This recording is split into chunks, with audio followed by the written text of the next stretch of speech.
Mga farmers, atong video karon 14 days conditioning kaya ngutanas to ni.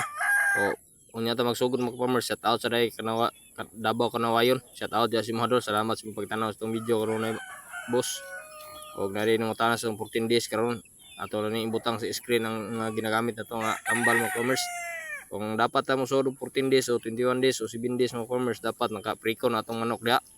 Kamo na bahala kung saan niyo pag exercise o sa inyong pakaon kay quadre kung pakaon sa precon maoras conditioning maintenance sa baterika katong gamit diri pakaon sa atong precon o conditioning mga farmers kay untay dahang kwarta.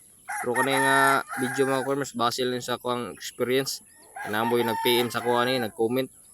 Atong kuan bisig makatabang pud siya. Ato wa po na ako na ginaingon nga sunon nyo mga farmers ha. Base lang po ni sa kuha jud kay bisig daghan po kayo masukuha ni. Ay lagi di maatong kuan kay birdo sa tambal.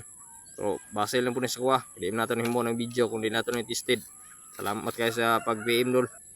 Sundan lang atong video kung saan pagkuan mga farmers kay butang lang ko sa screen ako ginagamit ng tambalan ni. Ako lang i-type. Tanan. Kay tanan breeder mga farmers o handler lahi mo kog pamagi. Kani base lang po ni sa kuha kay basig ang uban na ni suko na pug maayo kay lagi tudlo tag di mao.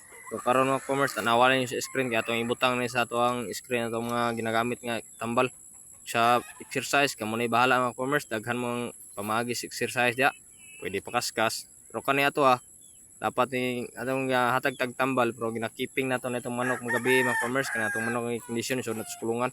Wa tay kulungan secure pen. Og adlaw atong ibutang sa lansaranan sa cording area ba pero ani kung dili lang init ang cording area dapat isa ka adlaw siya da o pagkagabi na to hihiposon painom tag tambal kani atong mga tambal mga farmers alas 5 per buntag ni ato nga painom na tanan kay para bago ta magpakaon alas 7 ta dapat magpakaon kung alas 7 gina mga farmers straight na hantod di 13 ya sa hapon po alas 5 wala 5 puta dapat magpakaon din ito pasarsaran tong manok ng kondisyon kay dali kay may stress tong manok. So mao na mga farmers inalansal na to tong manok sarili niyang kon ba sariling exercise lang niya tong ginahimo diri sa pag conditioning na to kay atong purpose diri mahimo agkuan ta mag-ipon tag kusog para inabot sa tari dili na maluya atong manok ba.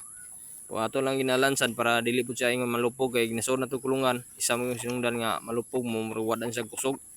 Maning natural ang init, natural po niyang exercise. Kaya nakaagi naman tag precon, di ba? O sa tanan nga handler, ilahim tag pamagi. Kani ato lang ibutang sa screen tong tambal mag commerce o unta makatabang sa nag-comment o nag-PM sa kuha kay daghan gyud nag-comment og PM ani. Ya kani base lang po ni sa kuha.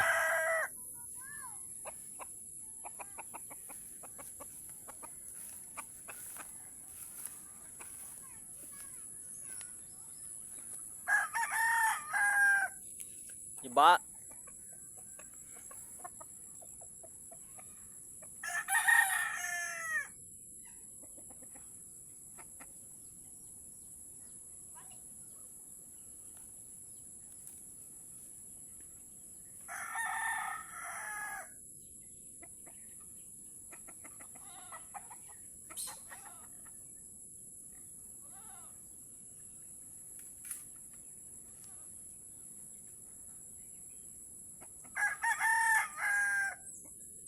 So mao na to mga ginagamit nga vitamins mga farmers ug pang anti-stress. Unta nakatabang ni si mo ha. Ang sa tong puwinting mga farmers dapat nagbuntag gamay lang to pagkaon. Kanon na kung pagkaon do mga farmers 8 pieces. Ya kung panidaan nato ilang itik kung basa tong pakanon og mga pilit gamay-gamay lang tikpitikal na to mga farmers hantod ma-empty sa ini abot sa laban kay bati man og busog gud mga farmers di na mo away atong manok ana. Uga pud ang yang itim mga farmers pakanon pa tog saging nga sabah. Mga itong ginagamit dire saging sabah. Ya dili na ta magpainom tubig mga farmers ako adre kaya kung naihimong tubig Gatorade nga blue kung wala Gatorade Stingray. Para mga farmers salamat kayo sa pag-PM mo nag-comment sa ako nag-request ani. Kay wa ko gingon nga sunon niyo ng farmers ako lang makatabang ko. Og kung sa resulta PM man sa ako mga farmers salamat kayo.